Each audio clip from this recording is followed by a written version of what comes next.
And how many times have radicals on the left and their boosters on other cable channels called Bush a war criminal and a murderer? One cable host, by the way, said recently this about Dick Cheney's heart: "We ought to rip it out, kick it around, and stuff it back in him." Hey, at least he wanted to give Cheney his heart back. So, given all the truly hateful rhetoric that has been spewed by the left and continues to be spewed by the left, forgive me if I am unmoved by the Democrats' current pleas for their calls for civility and so forth, and their outrage over isolated incidents of vandalism. Criminality of any sort or inciting people to violence is reprehensible, and the GOP leadership has condemned this. Of course, that didn't stop the DNC and Obama's own Organizing for America from exploiting the situation by trying to raise money off the actions of a few nutbags. Look, what's going on here is obvious. The Democrats see that no matter how much they campaign for Obamacare, most people don't want it, they don't like it, and they want it repealed. So they desperately want to change the topic by demonizing the conservative opposition.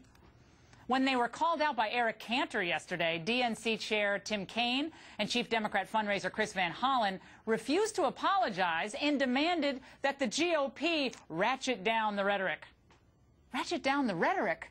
What about the rhetoric of Congressman Jim Clyburn, who accused his Republican colleagues of aiding and abetting terrorism?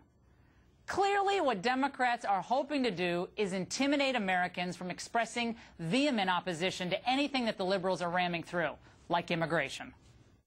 There's something else going on here that's turning up people for other activities down the road. Look, we're going to soon get to dealing with this issue of immigration.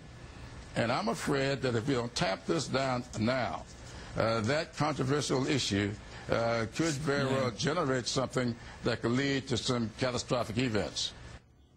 Well, let me get this straight. Passionate dissent is potentially catastrophic? What happened to dissent is the highest form of patriotism? That was the left's favorite rhetorical refuge during the Iraq War debate. But now their unspoken message to voters seems to be this: sit down, shut up, and marvel as history is being made. And that's the memo. Now for the top story tonight, reaction. Joining